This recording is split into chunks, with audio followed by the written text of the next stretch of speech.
ζαλισμένος και πάλι από τα ναρκωτικά, αλκοόλ και καταχρήσεις έχουν κάψει τα μυαλά. Απ' τα 10 μου μάθαν η μαστούρα τι θα πει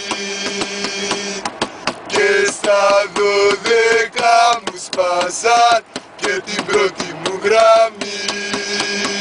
Από τότε μαστούρης είμαι και σ' ακολουθώ,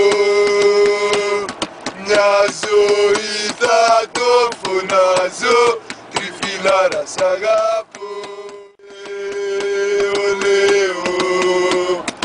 Έλα όσο λέω,